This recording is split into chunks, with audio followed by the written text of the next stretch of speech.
The story began in 1898 in Great Britain, where the chief inspector of the factories classified asbestos as one of the 4 most hazardous dusts known to man. Shortly thereafter, the insurance industry began to track the incidence of death and disease for people working in asbestos factories. By 1918, an insurance statistician in a widely circulated publication notes the unusually early deaths of asbestos workers and reveals that it is common practice for insurers to deny coverage for workers because of the assumed health and injurious condition in the asbestos industry. In 1924, a young woman, aged 33, named Nellie Kershaw, fights for her life. Nellie has worked in the Turner Brothers asbestos factory in Great Britain for more than 20 years. She visits her doctor, unable to eat and unable to work. Nellie Kershaw writes to her employer, the Turner Brothers Asbestos Company. "What are you going to do about my case? I have been home 9 weeks now and not received a penny. I am needing nourishment and the money." Shortly thereafter, Nellie Kershaw dies, with the dubious distinction of being the first person to make a claim for compensation as a result of asbestos poisoning. Instead of compensating Nellie and making her final days easier, Turner Brothers urges its insurance carrier to fight Nellie's claim to the death. "It will be exceedingly dangerous to accept any liability whatsoever in this case. We ought to do all in our power to repudiate the claim." Turner Brothers tries to blame her death on tuberculosis. The coroner, however, holds a full inquest with a jury to determine the cause of death. The coroner jury disagrees with Turner Brothers and finds that Nellie's death was caused by asbestos. This case is the first in history in which a jury rejects an asbestos company's position and decides that the underlying claim has merit. News of Nellie Kershaw's death travels fast in the asbestos industry. Turner Brothers begins corresponding with the other U.S. asbestos giant, Johns Manville, about the problem of workers dying from asbestos. Johns Manville has similar problems. Many of its workers keep getting sick. In 1924, the first workers' compensation disability finding for asbestos is upheld by the Massachusetts Industrial Accident Board. In 1929, Samuel Greenstone, an attorney in Newark, New Jersey, files the first lawsuit against Johns Manville on behalf of Anna Perskowski in Newark Federal Court. Greenstone files another 10 cases shortly thereafter. As the number of cases of asbestosis diagnosed in America increases, the industry becomes alarmed. Instead of acknowledging its responsibility, members of the American asbestos industry decide to put in place a plan to minimize their financial exposure and keep the truth from the workers and the American public. Johns Manville meets with the Asbestos Manhattan Asbestos Company in nearby Passaic, New Jersey. Together, they agree upon a code of silence. The conspiracy is memorialized in a letter from the president of Asbestos Manhattan to Vandiver Brown, the attorney for Johns Manville, stating, "I think the less said about asbestos, the better off we are." The conspirators then prevail upon the asbestos industry trade journal, Asbestos, to publish nothing about workers getting sick from asbestos. This strategy of silence is laid out in a letter to the president of Asbestos Manhattan. "You have requested that for certain obvious reasons we publish nothing, and naturally your wishes have been respected." In June 1933, the board of directors of Johns Manville Corporation meet in the Manville boardroom in New York City to discuss settling the 11 lawsuits filed by Greenstone on behalf of workers with asbestosis. They decide to settle the cases with 2, that the settlement remains secret, and that Greenstone promises to go away quietly and institute no further litigation against Johns Manville. This secret deal is reflected in the private minutes of the Manville board meeting. For General Counsel had recommended that we settle for approximately $30,000, provided written assurances were obtained from the attorney for the various plaintiffs that he would not directly or indirectly participate in the bringing of new actions against the corporation. The asbestos industry becomes increasingly concerned about cases like those Manville secretly settled. As a result, the industry calls a meeting to discuss, among other things, the problem of lawsuits that will continue to be filed against industry members for asbestos-related diseases. The captains of industry meet at the University Club in Pittsburgh, Pennsylvania. The plan arrived at includes the establishment of an industry organization, later known as the Hygiene Foundation. Publicly, the stated purpose of the Hygiene Foundation is to promote worker health and safety. The private agenda of the organizers, however, includes lobbying for legislation to take away workers' rights to a trial by jury and to assist in the defense of asbestos-related lawsuits and claims. Unfortunately, the powerful industry is successful in its national lobbying campaign to enact laws that force all workers' asbestos claims to be pursued through workers' compensation, eliminating the ability of workers to bring asbestos lawsuits before a jury. This provides little justice and inadequate compensation to those wrongfully injured.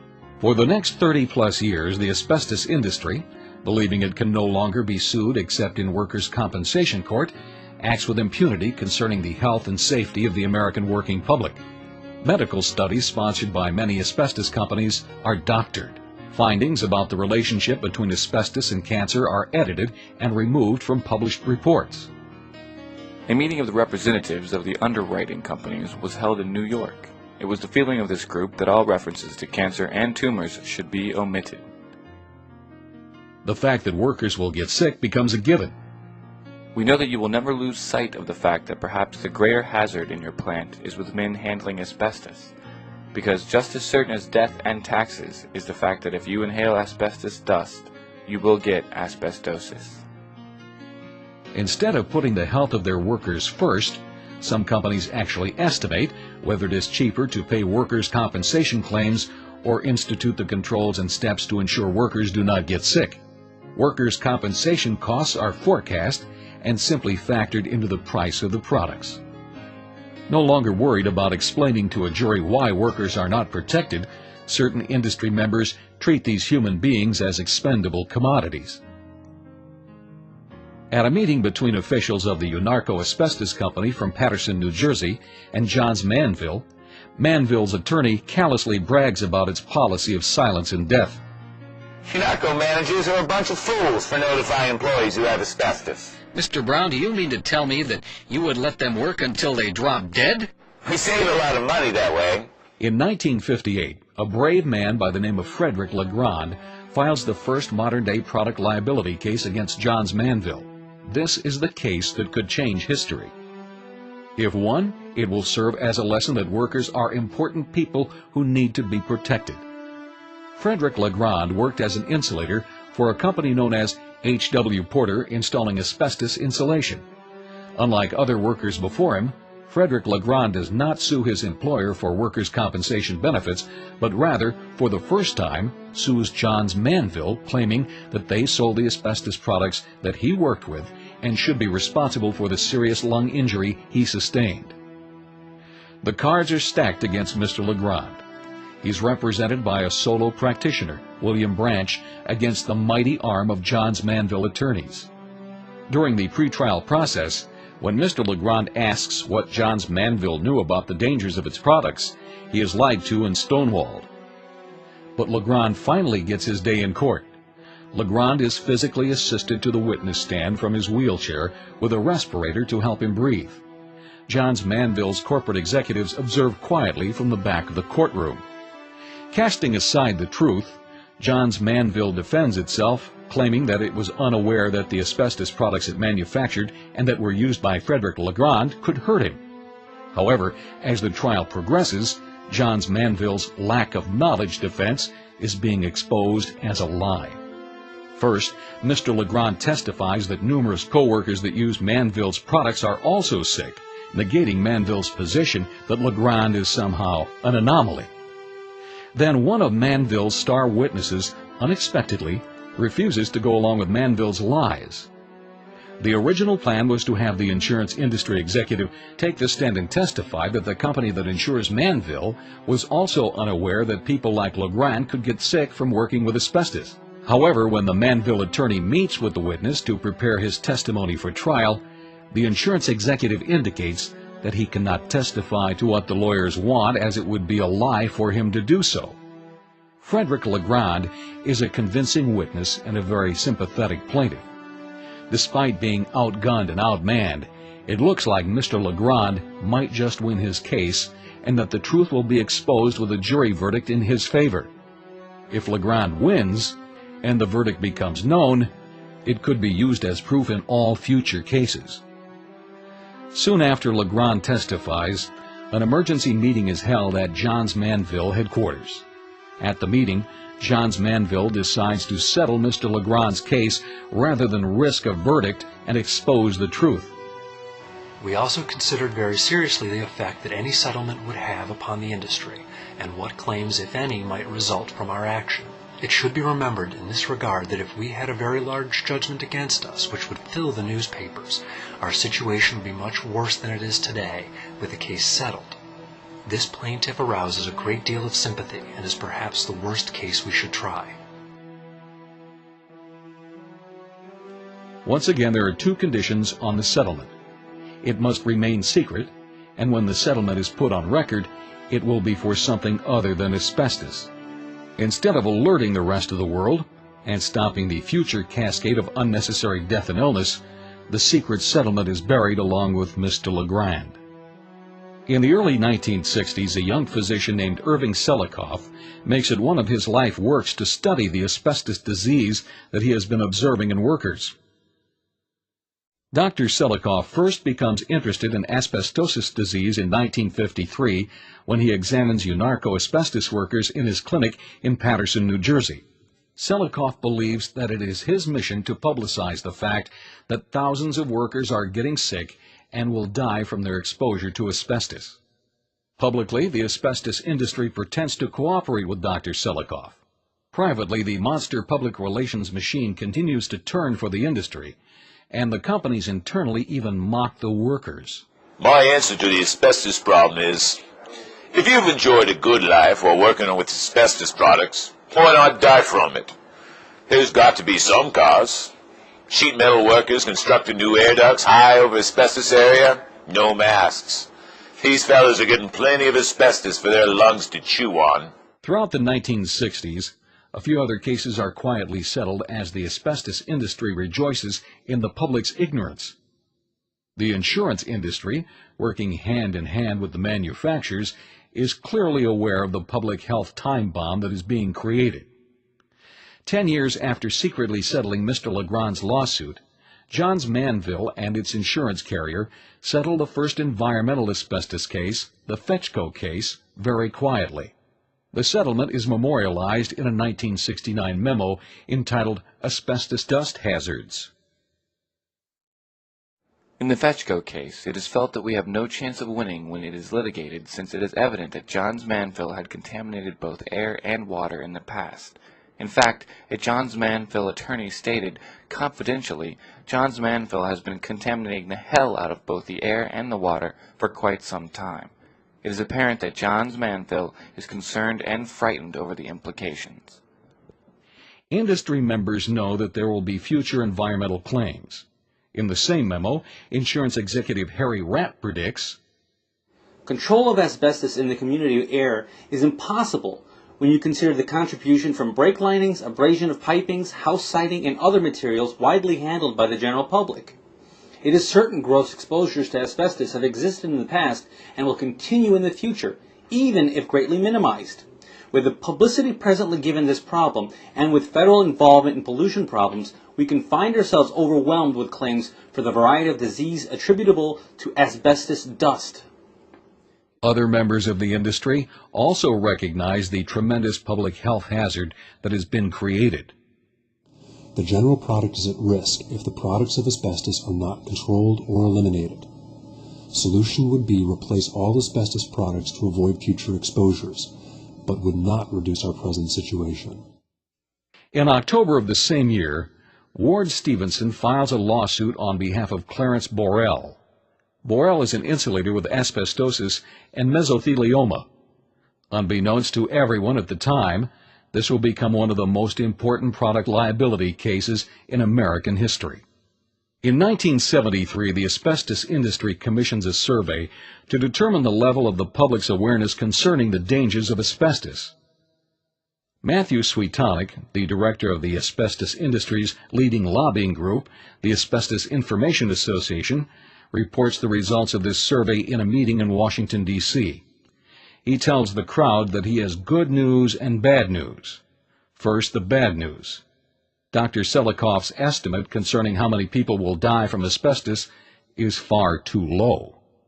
Our prediction is that approximately 25,000 past and present employees in the asbestos industry have died or will eventually die of asbestos-related disease. And the good news is that despite all the negative articles on asbestos health that have appeared in the press over the past half-dozen years, very few people have been paying attention. These results should be reassuring to those industry customers who fear that the general public will stop buying their products because they contain asbestos. Later in that same year, however, the wheels start to come off for the industry. In September 1973, Clarence Borell's asbestos jury verdict is upheld by a federal appeals court with a published decision finding members of the asbestos industry responsible. The decision sends shockwaves through the industry. The industry now has a choice to make. It can voluntarily pay legitimate claims or fight the claims filed by workers at every turn. Industry executives meet in New York City. The meeting closed with a unanimous rejection of a suggestion that liability in asbestosis cases be admitted, and the carriers agreed between themselves as to their respective losses and expenses. Publicly, asbestos companies would continue to claim that they were unaware that people could get sick from asbestos exposure. Internally, however, members of the industry acknowledge that such claims are likely to fail and, in all likelihood, false. As evidence mounts, it becomes impossible to use these defenses. If producers of asbestos can be shown to have known of the dangers and failed to control it or adequately warn those exposed to asbestos. The asbestos industry initially predicts that a minimum of 25,000 workers will die from asbestos exposure. Estimates within the industry concerning the eventual death toll vary. One insurance carrier estimates that as many as 65,000 Americans will die from asbestos. Another insurance company predicts that as many as 400,000 people will be sick enough to file claims for asbestos disease. And these estimates don't even include claims for wives, people living near factories, and school children. Eventually, the American Insurance Association conducts its own study in 1977 to estimate how many people will die from asbestos-induced cancers through the year 1995. The study includes 14 industries and World War II shipyard workers. The results are staggering. Using a lung cancer and mesothelioma rate 32% of all deaths, there would be about 154,000 cases, or 6,100 per year. The latency would end in 40 years in 1980. All female workers are assumed to reach the start of latency in 1955, since the maximum age assumed is 50. Applying the 32% lung cancer and mesothelioma death rate to the 800,000 female workers produces 256,000 cases, or 10,200 per year. Fortunately for the asbestos industry, most of these deaths would occur before 1980 and therefore not become lawsuits because of the statute of limitations. However, the insurers estimate that from 1977 to 1995 alone, more than 54,000 workers will develop lung cancer or mesothelioma in the 14 industries surveyed. The study goes on to find 50% of people certified as showing asbestosis died of or with lung cancer. Therefore, asbestosis cases should equal twice the number of lung cancer cases. This study does not address the likely deaths to women and children who are exposed at home, nor does the study go beyond 1995 in its estimates. While each year more and more workers are devastated in injury and mortality, the asbestos industry continues to fight the workers in court. At first, many cases are lost. Other workers settle their cases for less than they are worth because they are not armed with the true evidence of industry misconduct. As time progresses, more and more evidence is exposed concerning what the industry actually knew about the dangers of asbestos and when that information first became known. As more and more workers begin to win their cases in court, new strategies emerge by industry executives to attempt to fight off the onslaught of cases it had predicted would occur years earlier once the truth was known. The asbestos industry begins to argue that the claims of injury are without merit. In this regard, the industry claims that the not yet disabled are not sick and therefore do not deserve compensation. In an effort to avoid paying asbestos claims, the insurance industry disclaims coverage and litigation ensues with the asbestos industry over insurance coverage for asbestos cases. This battle takes place in a courthouse in California. All papers are filed under seal and all proceedings are held in. While the industry and insurance carriers fight the claims of workers arguing many workers are not sick and not worthy of compensation in court, the secret battle in the California court tells a different story.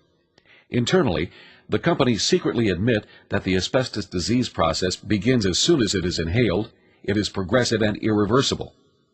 Asbestos disease is very advanced by the time it is diagnosable by conventional means. The only conclusion that can be drawn from the medical evidence is the conclusion that is virtually uniform in the medical literature.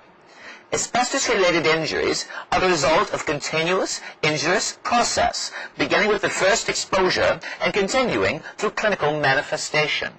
Although the companies continue to fight the claim of the workers, saying they are not sick and deserve no compensation, internally in papers filed under seal, the companies acknowledge that by the time asbestos is even diagnosable on X-ray, 1/3 of the lung is affected. In 1981, Johns Manville is the first to implement a new strategy for avoiding claims by filing for Chapter 11 bankruptcy protection. The plan establishes a trust to pay for claims filed by people who develop diseases from asbestos exposure. The trust is segregated from the rest of the company. The company goes on doing business as usual while being shielded from all future asbestos liabilities. But it soon becomes clear that the amount of money needed to pay the claims that was estimated in the bankruptcy process is inadequate, and that workers who thought they would be compensated from the Johns Manville Trust will not be. As part of the bankruptcy process, the trustee for the John Manville Trust turns over to the plaintiff's attorney all of the documents in Manville's possession. Many of these documents have never been produced and their existence denied, including records of the lawsuit filed by Mr. LeGrande more than 20 years earlier. The attorney in charge of the Manville Trust, David Austern, personally views some of the more important documents brought to his attention and is shocked by what he learns has been covered up for decades. Mr. Austern memorializes his conclusions in a memo where he states, "The documents noted above, however, show corporate knowledge of the dangers associated with exposure to asbestos dating back to 1934.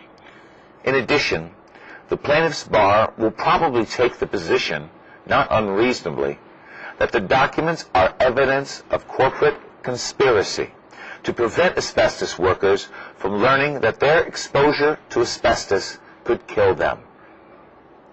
While it is not my intention to be an alarmist, I believe the documents evidence corporate irresponsibility of a magnitude which is understated in outrageous misconduct. The conduct and tone of the documents demonstrate that Manville officers, directors, and employees, including some present employees, held secret information that, had it been revealed, would have prevented the deaths of thousands of people." Numerous other asbestos companies realize the success of Manville's Chapter 11 filing and do the same. Soon, the new public relations tactic of the industry becomes blame asbestos victims and their lawyers for the bankruptcies, argue that people making claims are not sick and do not deserve compensation. They tell the world that the reason for the asbestos bankruptcies is not the decades of lies and half-truths, it's the victims who are at fault. The cry of the industry public relations machine is that Congress should bail out the asbestos industry and its insurers. The companies argue to Congress that the American economy has been hurt as the companies are not able to operate. Yet, statements made by the companies to their investors tell a different story. Babcock & Wilcox Company, who also files for bankruptcy, tells its shareholders the same story. BW's core business continues to be strong. BW filed for protection under Chapter 11 because it offers the only viable legal process for determining and comprehensively resolving its asbestos claims. BW's core operating business continues to be solvent, and strong business with a backlog totaling over $1 billion. There should be little impact on day-to-day operations. It's business as usual. And in this business as usual, thousands continue to die as a result of corporate negligence and denial. The battle that began with Nellie Kershaw and waged by Frederick LeGrande against lies, half-truths, and cover-ups goes on. Just as the political and litigation climate of the early part of the 20th century was a storm of deceit, our current climate puts us in great peril. Some of our legislators, apparently tied to the industry, are trying to enact various laws that would damage the Nellie Kershaws of our generation while protecting the pockets of corporate investors. We must act now to avoid creating a second story of deceit, design, and temerity.